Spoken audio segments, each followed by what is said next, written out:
Bien, eh bien, bonsoir, bonsoir à tous pour ce nouveau rendez-vous avec Biotech Finance. Merci d'être là.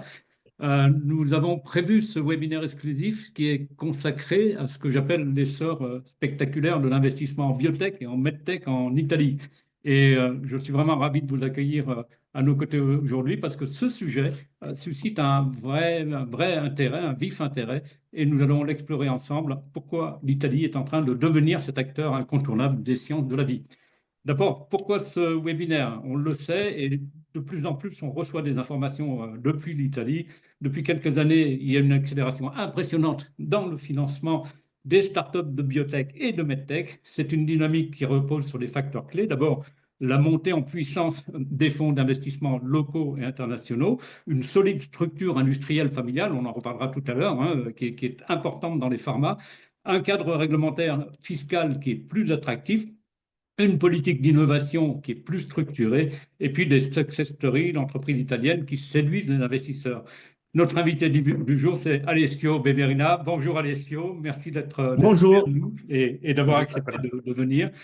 Alessio, c'est un acteur majeur de cette transformation. Il est managing partner et cofondateur de Panacès Partners. On avait célébré ensemble une une il y a 10 ans, c'était la première une, et on célébrait la création de Panacès Partners à l'époque. Alessio Beverina a investi dans plusieurs startups stratégiques du secteur. Il va nous partager son analyse et sa vision sur les opportunités qu'offre aujourd'hui l'Italie. Le webinaire que je vous propose et que nous vous proposons va se dérouler en quatre grands axes.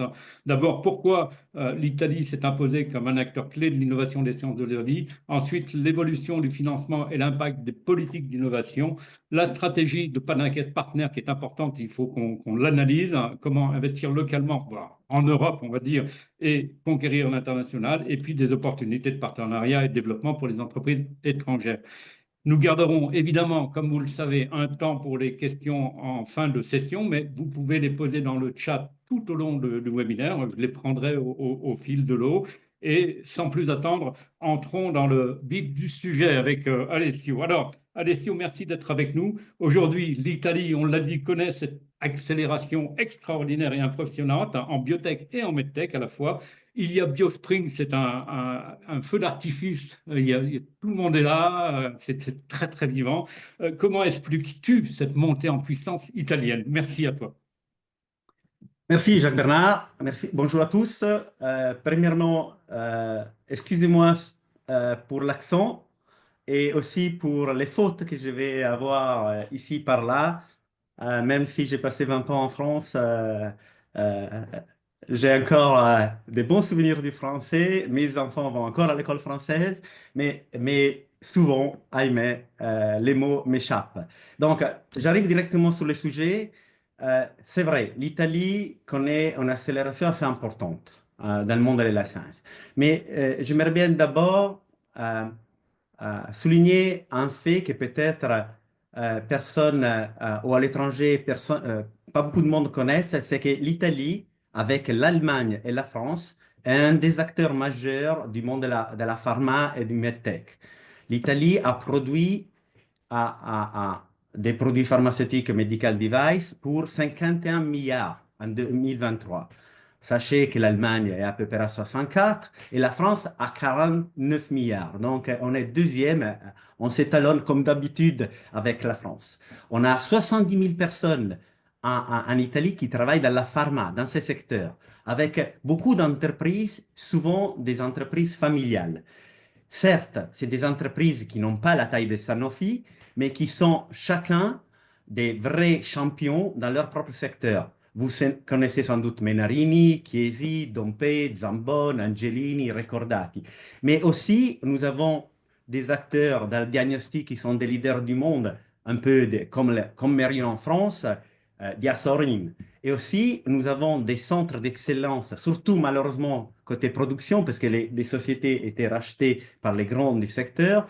Typiquement, par exemple, dans tout ce qui est dialyse, Medtronic, Fresenius et Baxter, trois gros players de la dialyse, ils ont leur centre européen de production à Modène. Donc, l'Italie, première chose, a beaucoup d'expertise a beaucoup de travail R&D fait avec les universités grâce à ces groupes industriels et a beaucoup de professionnalités et de personnes capables de réaliser tout le nécessaire du point de vue clinique, régulatoire et commercial dans le secteur de la pharma.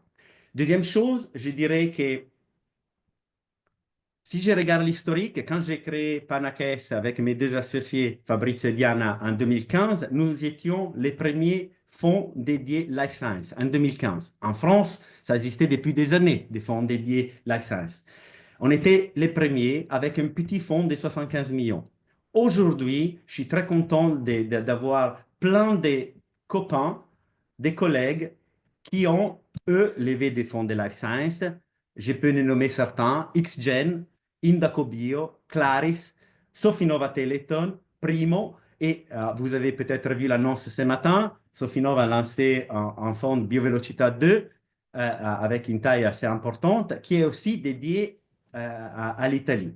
Donc, tout ceci fait si que les assets under management de tous ces fonds est à peu près 1 milliard aujourd'hui. Certes, 200, 300 millions ont été déjà investis, mais il y a encore une force de frappe assez importante.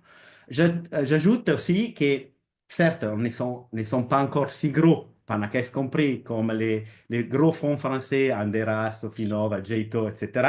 Mais la croissance de ces fonds est évidente. Panakès avait un fonds de 75 millions. Maintenant, on est en train de gérer, investir un deuxième fonds de 175 millions.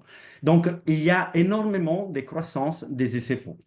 J'ajoute aussi, et une des parties assez importantes, que l'État, enfin, a compris l'importance pour la société italienne, pour les entreprises italiennes, pour l'économie italienne qui va en ce moment relativement bien, de créer des fonds dédiés au monde de life science. Typiquement, Eneatech était un fonds dédié au medtech et au diagnostic qui est à une taille de 500 millions. Et CDP, l'équivalent en France de BPI France, a décidé de donner une grosse partie de 5 milliards au monde des sciences de la vie pour faire des investissements directs et indirects. Donc, certes, on n'est pas encore au niveau des montants des fonds français et de l'importance que BPI France a mis en France, mais on va dans la bonne direction et je dirais que les trends sont tous, les feux sont tous vers le vert. Il faut aussi ajouter qu'en Italie, comme je disais tout à l'heure, il y a beaucoup de corporates, des moyennes, grandes, moyennes tailles qui font entre 5 et 1 milliard de chiffre d'affaires. Et eux aussi, ils ont commencé à comprendre l'importance de travailler avec les startups. Angelini Venture est un exemple d'un fonds qui a été créé avec une taille de 300 millions, qui est très conséquent. Et aussi, si je regarde Dompe, Menarini, etc., ont commencé à travailler et à racheter des startups. Donc, eux aussi se sont mis dans la mentalité, enfin, je dirais, de regarder le monde des startups comme un accès à l'innovation, parce que peut-être, comme tous les grands groupes aussi à l'étranger, ils se rendent compte que l'innovation mieux est faite à l'extérieur. J'ajoute une chose, grâce à tout cela, si je regarde en 2009, en 2019, il y a eu seulement à peu près 40 millions d'investis dans le monde de la science, dans les startups. Donc, c'est rien du tout. L'année dernière, 2024, il y a eu à peu près 330 millions. Donc, comme tu disais tout à l'heure, une accélération importante qui s'est faite grâce à ces fonds locaux, mais aussi grâce au fait que pas mal d'autres investisseurs, typiquement étrangers, ont décidé de miser sur des sociétés italiennes. On a eu la possibilité de voir Andera, RA Capital, Deerfield, Forbion, Seroba, Longwood, certainement Sofinova, Vibaio, qui ont investi de l'argent dans des sociétés super early stage comme Genispire, MMI, Avantgarde, Sibilla, Betaglue, etc. Donc, beaucoup, beaucoup, beaucoup de choses qui permettent de dire que cette accélération est arrivée à un point de très, très, très, très, très positif. Certes, qu'est-ce que ça veut dire? Que comme en France, peut-être il y a 10 ou 15 ans, en Italie, s'il y a des fonds qui cherchent des technologies dans les labos, on les trouve. Donc, c'est un peu comme quelque chose de très important. Si il n'y avait pas de VC, peut-être cette accélération qu'on a vue, il n'y aurait pas. Voilà, c'était un peu... Alors, justement, il y a une chose qu'on a évoquée quand on préparait ce webinaire et qui est intéressante, c'est toutes ces groupes familiaux pharmaceutiques qui sont implantés dans différentes régions ont quelque chose d'intéressant, c'est qu'ils n'ont pas créé le fonds corporate, mais par contre, ils sont relativement, voire très accessibles et ils ont des discussions ouvertes. Et ça aussi, c'est un phénomène dynamique qu'on n'a peut-être pas trouvé ailleurs, c'est cette relation, cette pérennité, cette volonté de prolonger les groupes familiaux et d'avoir cette ouverture à l'innovation et à l'investissement direct, sans passer par des fonds corporate énormes qui vont faire des due diligence. Est-ce que tu peux confirmer ça? Absolument, oui. J'ajoute une autre chose. Panakès a réussi aussi à lever un deuxième fonds avec 12 corporates italiens. Ah oui. C'est une première. On a bien sûr un groupe comme Menarini, mais on a aussi des groupes que peut-être vous ne connaissez pas. Je fais un exemple, Fedegari Group. C'est une société qui produit des machines pour le monde des pharma. Et ils nous ont demandé, certes, un retour financier, parce que ça, c'est notre travail, n'est-ce pas? Mais aussi de leur donner une visibilité sur ce qui se passe dans leur secteur spécifique à l'international. Et donc, certes, ils nous demandent de mettre en contact avec les startups étrangères, américaines, françaises, etc., avec leur groupe pour construire quelque chose ensemble, qui peut être une relation fournisseur-client, ça peut être un partenariat de recherche, etc. Et je peux dire que je suis très content parce que grâce à nous, certaines de ces petites et moyennes entreprises italiennes, familiales, encore une fois, ont réussi à trouver des belles molécules. Ils ont licencié des molécules grâce à nous, ou ils ont réussi à faire des beaux partenariats qui peuvent amener la boîte italienne, mais aussi la start-up étrangère à un niveau qui ne s'attendait pas peut-être. Donc, je suis très convaincu que aussi les familles italiennes, ils se sont rendus compte qu'ils ne peuvent plus être simplement des boîtes qui vendaient des produits étrangers, développés à l'étranger, sur les territoires italiens grâce à leur force commerciale, mais qu'ils doivent eux-mêmes avoir un produit à eux-mêmes absolument unique pour grandir très bien. Je fais un dernier exemple, si tu me permets. Il y a une boîte italienne qui s'appelle Dompe Pharmaceutics, Dompe, c'est le monsieur qui a géré, qui a fondé la boîte, Sergio Dompe. Lui, il faisait 200, 300 millions de chiffre d'affaires, pépère, je dirais, pépère. D'accord? Euh, En 2009, il a racheté une petite molécule à une start-up. Aujourd'hui, Dompe, grâce à cette molécule qui a commencé à commercialiser aux États-Unis, il fait à peu près 1,2 milliard en 2 ans. D'accord? Donc, eux ici, ils se rendent compte que c'est grâce à ça qu'ils peuvent grandir plus vite en chiffre d'affaires et surtout, vu les beaux profits qu'ils se font, aussi un niveau profit.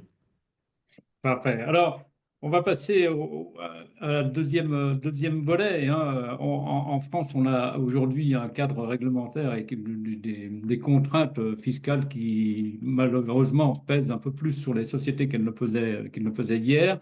Cette dynamique d'investissement, elle repose en Italie sur un cadre réglementaire et des politiques d'innovation qui sont aussi en pleine évolution. Je me souviens, il y a 10 ans, le statut de chercheur entrepreneur, c'était pas encore ça en Italie. On tâtonnait encore un peu, on n'en était pas là.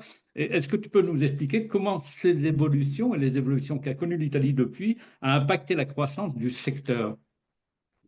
Alors, permet j'ajoute un petit bémol.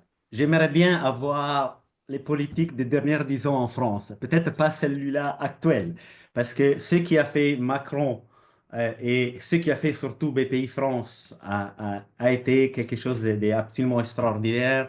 Et les levées de fonds en France, tout start-up confondu, tout domaine confondu, sont vraiment quelque chose d'incroyable et c'est devenu vraiment une start-up nation.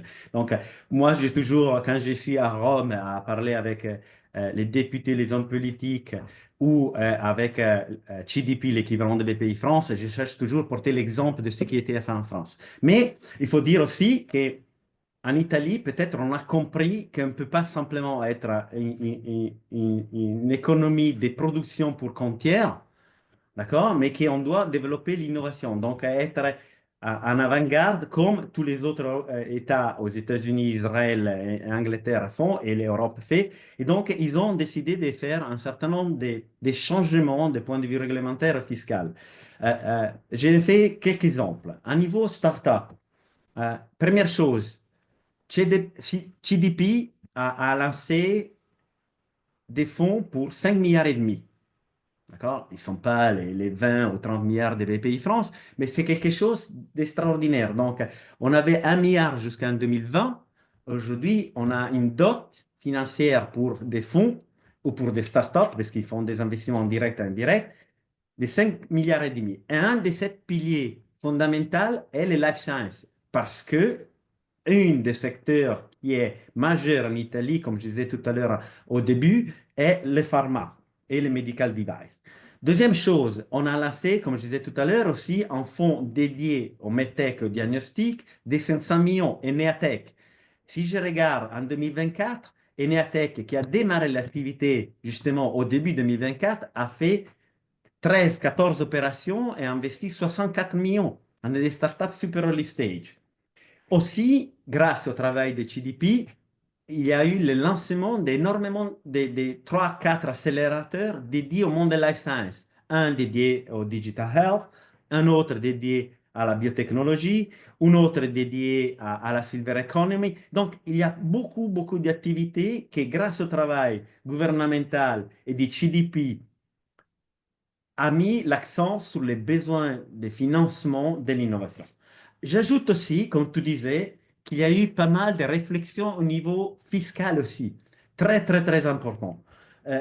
Première chose, en Italie, il y a, et réglementaire, je dirais. Première chose, jusqu'en 2023, et je suis très content de le dire parce que c'était une longue bataille que l'association Italian Tech Alliance, que j'ai confondée avec les autres VC, ont fait.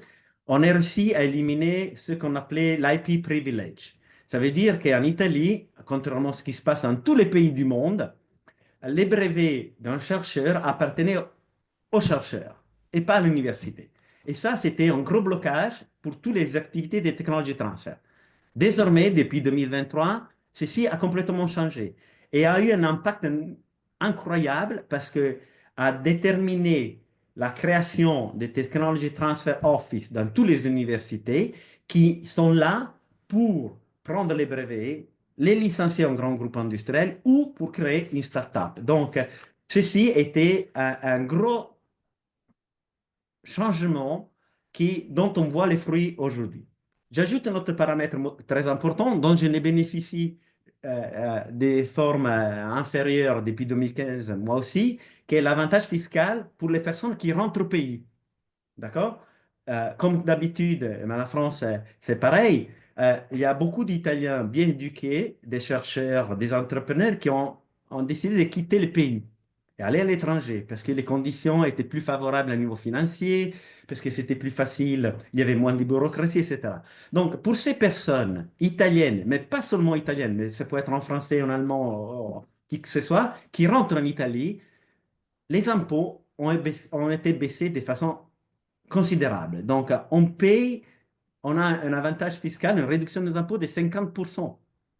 D'accord? Et ça permet à nous, les fonds d'investissement, mais aussi aux chercheurs de revenir au pays. Peut-être avec un salaire plus faible de ce qu'ils gagnent en Suisse, en France, mais grâce au avantage fiscal, à la fin du compte, ce qui rentre dans les porte-monnaie, c'est beaucoup plus important. Dernière chose, on a fait, contrairement à ce qui se passe en ce moment en France, on a décidé de faire une loi pour porter les riches en Italie. D'accord? C'est contre-intuitif, d'accord? Mais encore une fois, amener des riches, des personnes high net worth individual en Italie et on les limite l'impôt à 200 000 euros. Donc, si vous êtes Bernard Arnault, j'en sais rien, vous payez seulement 200 000 euros d'impôt. C'est absolument fantastique. Mais qu'est-ce que ça veut dire? Que ces gens-là vivent en Italie, ils travaillent en Italie, ils construisent peut-être des entreprises en Italie, etc. Donc, ceci a amené énormément de compétences, d'expérience et d'argent en Italie. Enfin, et ça, c'est le plus gros changement qui, j'espère, va avoir un impact dès 2025 et dans les années suivantes. Dans la dernière loi budgétaire en 2024, il y a eu l'introduction d'une loi qui oblige les fonds de pension à investir en 2025 5% de leurs actifs en venture capital et à partir de 2026, 10%. Ceci, ça veut dire que, imaginons en Italie, il y a 100 milliards qui sont sous les mains des fonds de pension. Les fonds de pension des médecins, des pensions des avocats, des ingénieurs, etc. Donc, ces montants-là, ça peut faire un gros changement. Un peu ce qui a fait Tibi en France, ça peut amener énormément d'argent vers les sociétés. Certes, il y a une limite, mais parce que c'est fait pour les Italiens et pour l'économie italienne. Cet argent-là doit être investi, une grosse partie, je crois que c'est 70% en Italie. D'accord? Donc ça permet d'avoir énormément, potentiellement, d'argent qui rentre dans les fonds de venture capital et donc dans les startups. Et j'espère qu'une grosse partie sera versée sur les startups del monde de life science. C'est aussi du capital qui peut être versé à des entreprises qui décident de s'implanter en Italie, tout simplement. Tout à fait, tout à fait, tout à fait. Ah, bien, alors on voit justement dans ces entreprises italiennes, et là elles ont été favorisées depuis quelques temps, et elles séduisent aussi les investisseurs internationaux. On l'a vu, tu citais tout à l'heure ERA Capital Management et d'autres qui venaient. Il y a eu des sociétés comme de beaux exemples de succès, Genspire, Avantgarde, Sibilla, MMI. Voilà, quels sont les critères euh, qui font qu'une biotech ou une medtech italienne attire autant de capitaux internationaux? Alors, je pense que comme si tu permets, les startups italiennes, en premier lieu, ont compris que les marchés et les mondes, d'accord? Si avant, ils pensaient à faire leur petit trou dans leur région en Italie, maintenant, ils ont compris qu'ils doivent avoir une ambition beaucoup plus importante, d'accord? Donc, ça, c'est le premier changement. C'est un changement de mentalité doivent, toutes les startups, dès qu'elles naissent, ils doivent penser en grand. Et ça, il faut du temps, hein. C'est pas quelque chose qui est absolument naturel, surtout pour un État et une économie comme celle italienne, qui est, comme je disais tout à l'heure, une économie familiale. Il y a 4 millions de petites et moyennes entreprises en Italie, familiales. Ils n'avaient jamais penser nécessairement d'aller devoir aller à l'international. Deuxième chose, je pense que l'impact des VC tels que Panakes a été fondamental parce que on essayait de porter immédiatement les startups à parler aux VC internationaux pour avoir un œil à l'international, pour prendre des compétences qui les fonds internationaux portent. Dans le cas des MMI, dans laquelle on avait investi en 2018, moi j'étais leader investor. La première réflexion que j'avais faite avec les fondateurs était pensons international tout de suite. Et c'est comme ça qu'on avait réussi à convaincre Andera et ensuite Fountain Partners en Irlande à faire partir de cette société qui avait 5 personnes dans un garage. Encore une fois, un modèle Apple.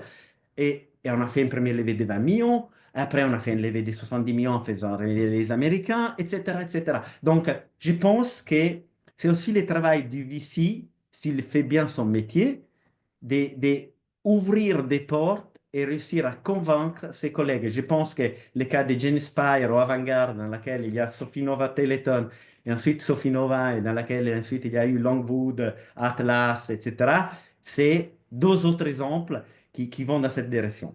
Tertio, je dirais que euh, les fondateurs, ils se sont rendus compte vite que pour construire une société qui va à l'international, qui travaille comme ils se doivent de toute société qui target un marché mondial, ils doivent construire des équipes internationales tout de suite.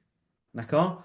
Et peut-être avec des PDG, des CEO qui soient expérimentés. Si je regarde mes sociétés, tout de suite, souvent, on a fait rentrer des personnes compétentes qui avaient déjà créé des entreprises, des succès et qui ont la capacité d'encore aller plus vite. Et donc, si tu veux, les entrepreneurs italiens, ils ont compris cela et ils disent, OK, je comprends, je me mets de côté, je deviens CTO, COO, chairman, etc. Mais je laisse la manette de l'entreprise à quelqu'un qui a déjà fait et qui sait comment parler aux investisseurs étrangers, qui sait comment attaquer un marché, comme ça peut être les marchés américains. Je fais deux exemples qui, je pense, parlent sur ce sujet. Tu as cité MMI. Nous avions investi sur un fondateur super technique qui avait travaillé chez Intuitive Surgical pendant 12 ans aux États-Unis, italien. Dès que les produits étaient finalisés, dès que les produits avaient reçu les C-Mark, il nous a dit clairement, Alessio et à tous les autres investisseurs, je pense que c'est le moment de passer la manette. Parce que je ne suis pas bon en commercial, je suis un ingénieur, je suis en technique, j'ai construit un super robot pour la chirurgie. Mais j'ai besoin de quelqu'un qui puisse parler FDA, qui puisse parler Regulatory Affairs aux États-Unis, qui puisse parler commercial aux États-Unis. Et c'est là que nous, on a trouvé un monsieur, Mark Toland, qui avait vendu sa boîte à Corindus pour 1 milliard et quelques à Siemens. Et on l'a convaincu à passer 2 ans avec nous en Italie, à côté de Pise. Et ensuite, il est reparti aux États-Unis parce que la société avait reçu l'FDA approval et on devait commencer la commercialisation aux États-Unis. Aujourd'hui, la société a 270 personnes, dont 200 et quelques en Italie. Donc, on a construit quelque chose. Mais j'ai fait un autre exemple. On a annoncé, je crois, lundi matin, euh, euh, euh, euh, l'ajout d'un certain nombre de personnalités dans une autre société qui s'appelle Relief, dans l'incontinence urinaire. Et là aussi, on a fait un petit investissement sur une équipe de 5 personnes. Mais tout de suite, on a dit, les marchés est aux US, on doit faire des études cliniques aux États-Unis.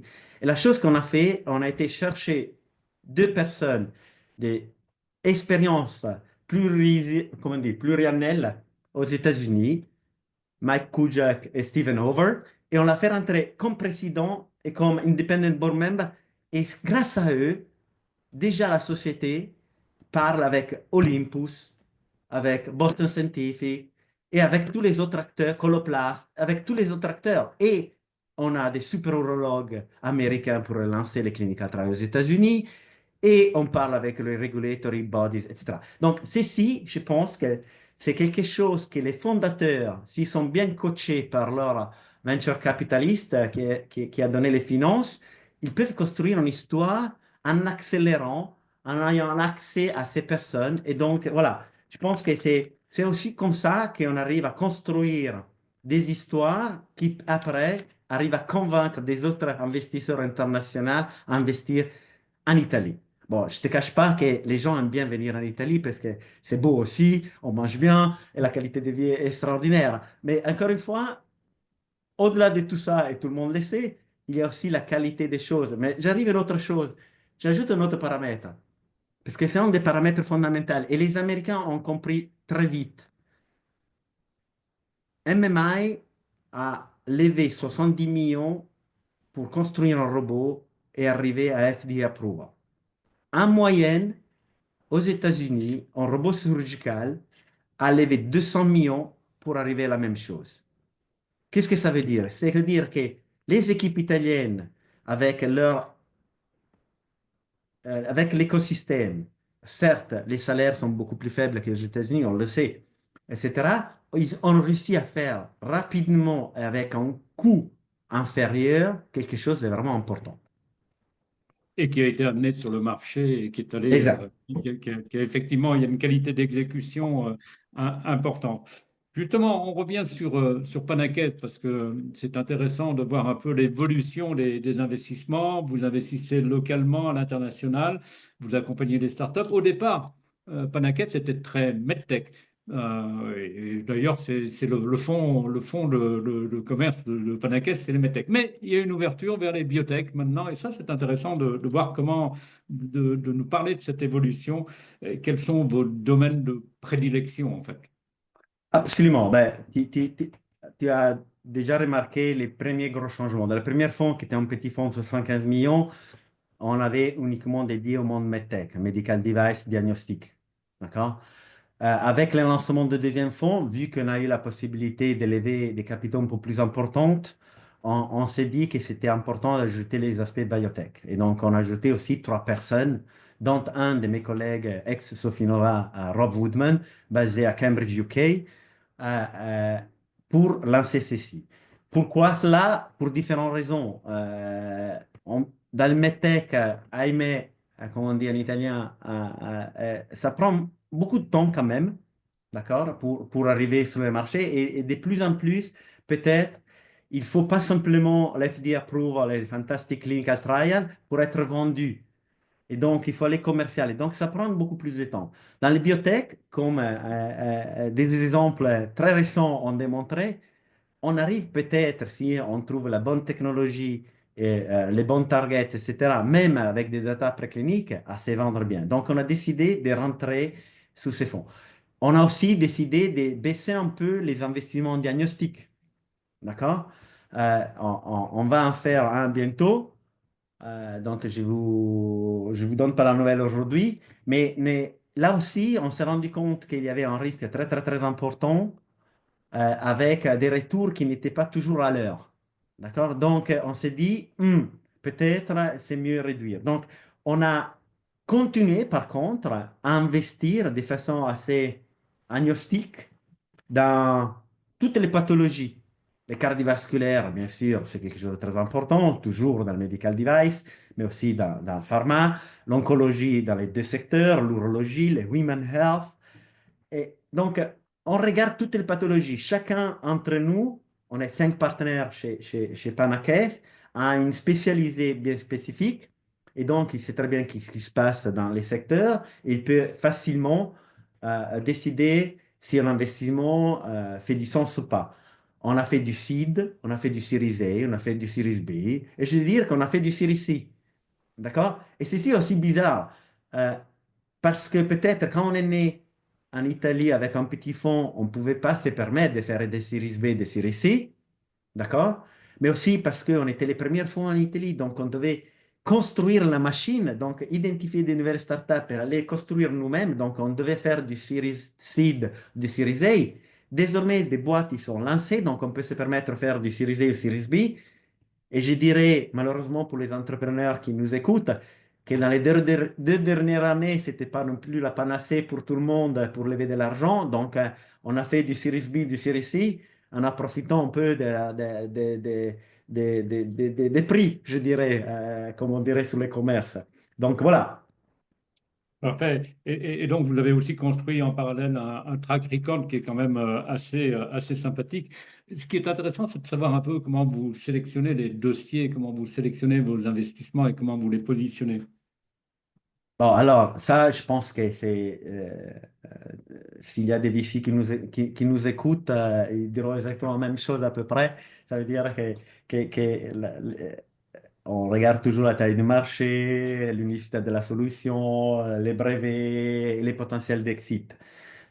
Aussi, je dirais que chacun a un fonds, il sait très bien combien d'argent peut être investi dans chaque société. Donc, on ne peut pas faire des rounds à 200 millions parce qu'on on va être tout petit ou négligeable. Il faut se rendre compte que dans les 90% des cas, Panacais était toujours lead investor. D'accord?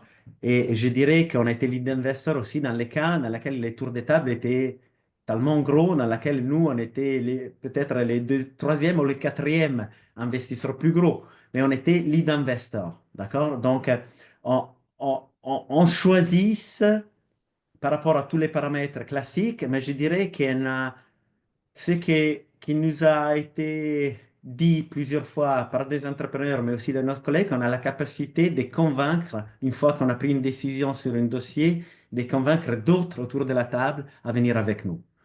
Même s'ils sont plus gros, encore une fois. D'accord? Et ceci, vous le savez très bien, ça fait effet boule de neige. Il y a un petit Panakès met 5 millions dans une boîte, mais dans un round de 20.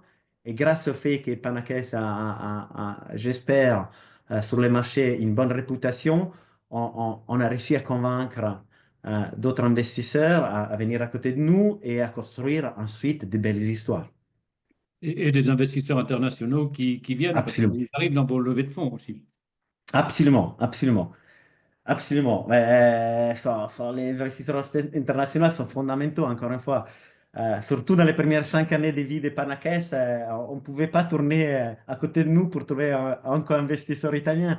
Donc, on était obligé, je dirais, de la première heure à parler avec tous les fonds internationaux euh, pour nos sociétés, pour qu'ils aient les finances nécessaires. Et on sait très bien les capitaux qui, dans le monde de la science, sont nécessaires pour passer tous les steps. Donc, c'est quelque chose qu'on a réfléchi du jour 1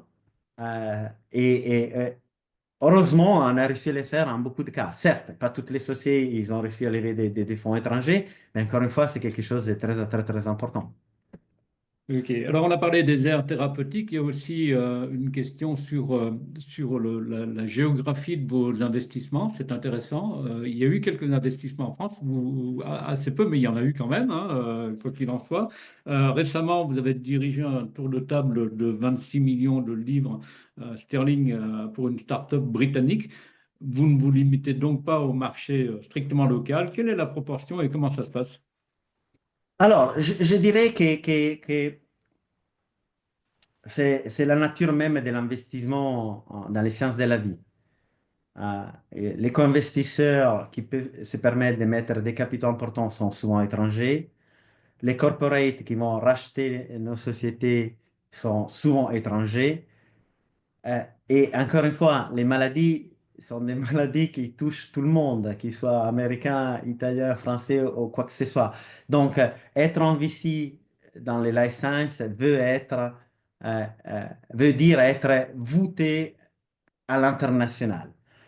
Euh, je dirais que dans le temps, notre deal flow italien qui représentait, je pense, 40-50%, aujourd'hui représente que 10% de notre deal flow. Et on reçoit 1400 opportunités par an. Donc, il faut aller à l'international pour comprendre comment une pathologie spécifique cherche une solution en France, dans une start-up française, dans une société allemande, dans une société américaine. Euh, donc, il faut avoir la possibilité d'avoir un œil à l'international. Et donc, si on trouve, pour résoudre un problème de santé, une fantastique technologie en France, on va investir en France. Il n'y a pas de barrière. Si on trouve une société italienne, on sera très, très, très content d'investir en Italie. Et du coup, je reviens sur ta question. Aujourd'hui, Panakès a investi en Italie, bien sûr. Je pense qu'autour de 30-40% de nos sociétés sont en Italie.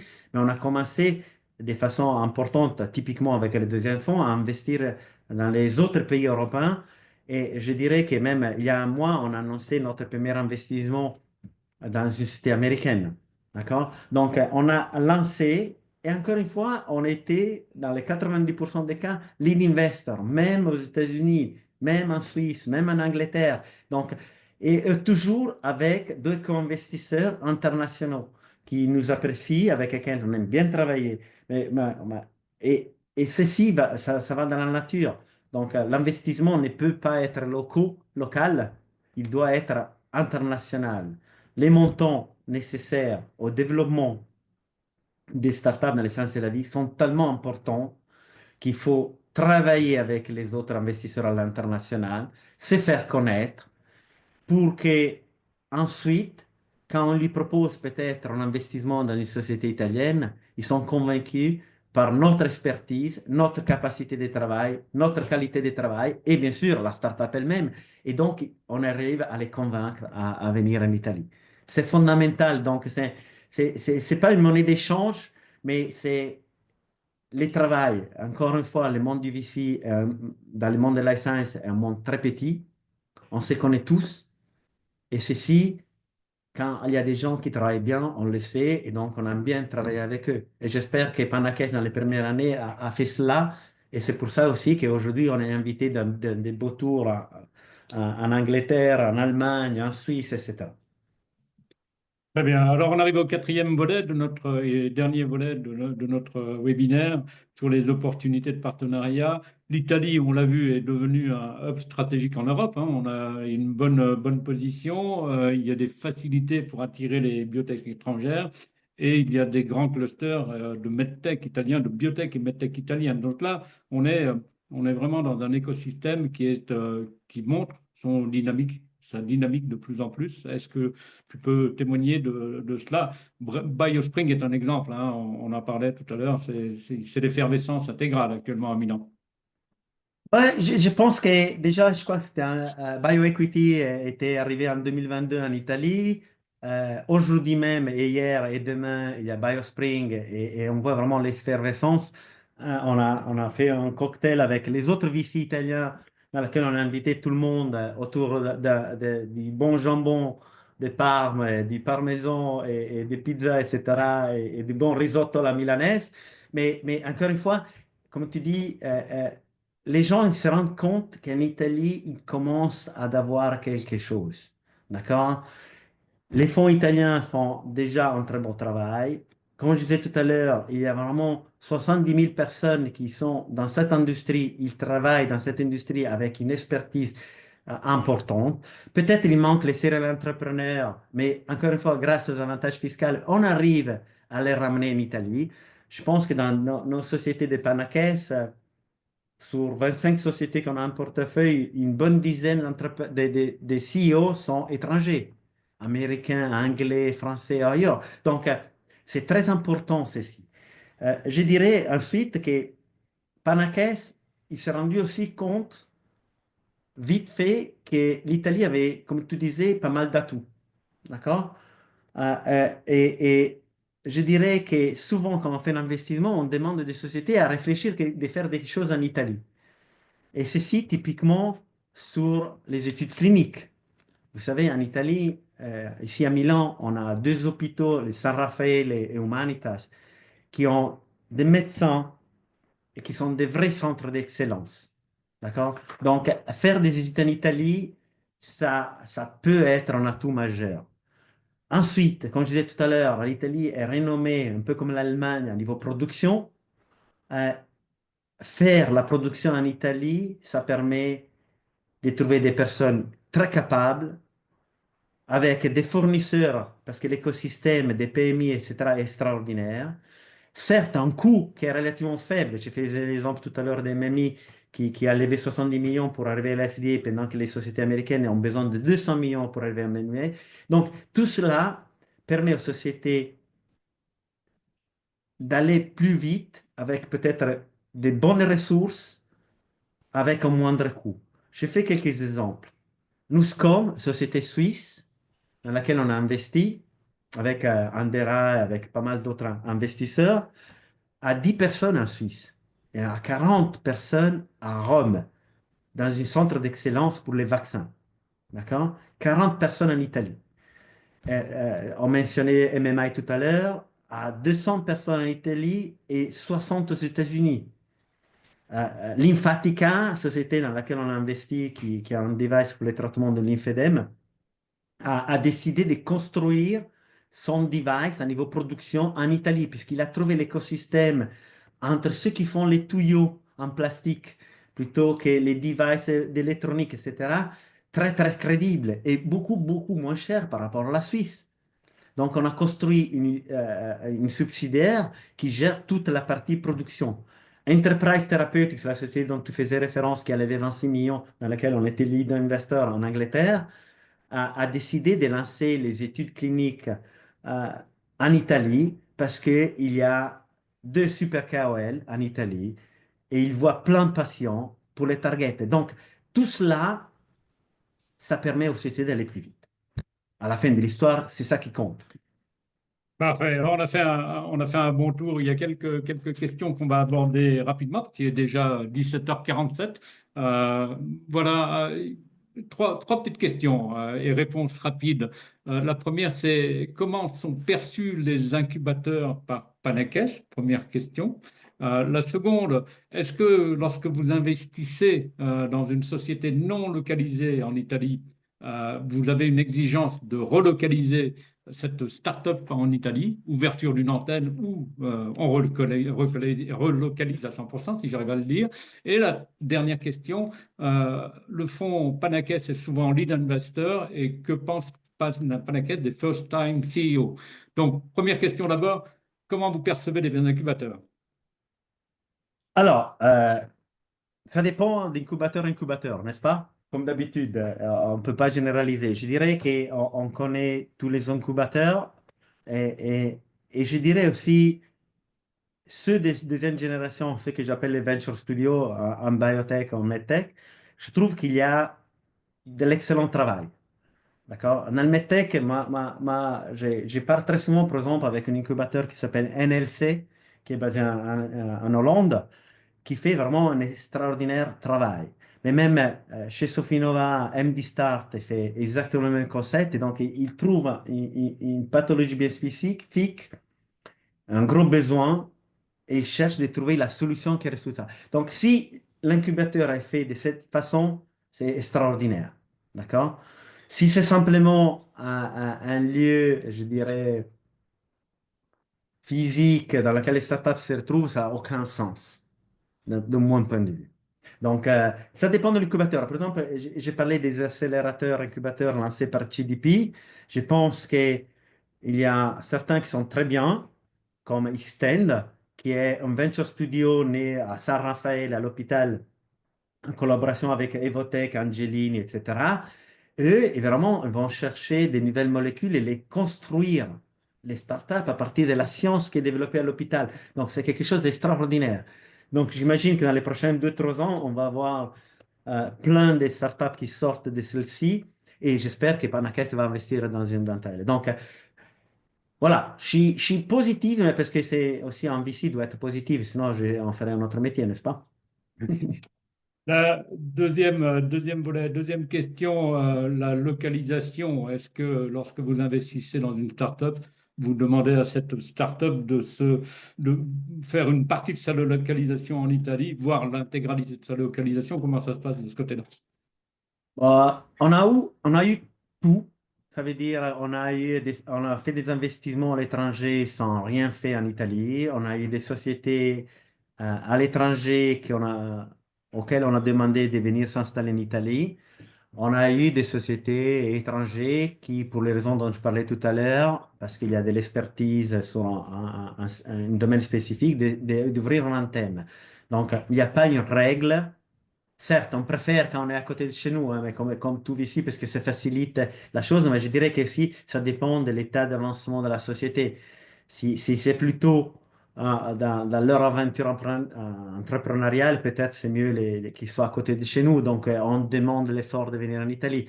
Mais encore une fois, on n'a pas vraiment de règles. Je peux dire que les sociétés qui ont ouvert une antenne en Italie, subsidiaires ou autres, sont relativement contents. Bien, et pratiquement prête à venir intégralement en Italie après avoir goûté la bonne chair, on va dire. Le fonds Panaké, c'est souvent lead investor. Et que pensez-vous des first-time CEO? Bah, je pense qu'il y a du bien. Hmm. Je pense qu'il y a du bien dans l'entrepreneur en général. Point. Parce que sans l'entrepreneur, je ne serais pas là. Et donc, je dois dire que l'entrepreneur first, même si c'est un first-time CEO. Après, c'est qu'on aime bien voir, c'est aussi la flexibilité de first-time CEO, à un certain moment peut-être de la vie de la société, de se mettre à côté si nécessaire pour le bien de la société elle-même. Je faisais l'exemple tout à l'heure d'MMI. Avoir un PDG qui se rend compte lui-même que c'est le moment de passer la main à quelqu'un qui a beaucoup plus d'expérience au niveau commercial ou au niveau connaissance du marché américain, c'est quelque chose de très important. Donc, je pense que c'est une question d'intelligence de l'entrepreneur qui sait, qui doit savoir à quel moment il est fondamental dans la société. On a plein de CEO qui marchent très bien. Encore hier, j'étais avec un de nos CEO qui était un chercheur qui a réussi à faire la transition à être un PDG à 360 degrés et aujourd'hui, sa société, il fait 10 millions d'euros de chiffre d'affaires, il a les limites profitables et il continue à construire sa société de bonne façon. Donc, on aime bien être étonné par les entrepreneurs en face de nous. Et donc, Parfait. mais il faut qu'il y ait un petit peu de flexibilité. Ok. Allez, une petite dernière qui arrive à l'instant. C'est à propos des corporate ventures capitalistes italiens. On en a parlé. C'est pas du tout les mêmes corporate que on peut trouver dans les pharma, hein. Ce sont directement les firmes italiennes, les pharma italiennes qui peuvent s'intéresser à des startups. La question là est, est-ce que ces entreprises familiales s'intéresse éventuellement à faire des fusions-acquisitions de start-up non italiennes et comment les convaincre? Bah, ah, je pense que c'est comme tout le monde. Je dirais, euh, Gerry Menarini a racheté deux sociétés dans le secteur de l'oncologie aux États-Unis, en mettant sur les plats, je crois, dans un cas, c'était le cas de Stemline, 800 millions. Ça s'appelle pas Sanofi, mais il a mis quand même sur la table 800 millions. Et si je regarde, Zambon a racheté Bref Therapeutics, je crois que c'est pour 300 millions, quelque chose comme ça. Donc, il faut être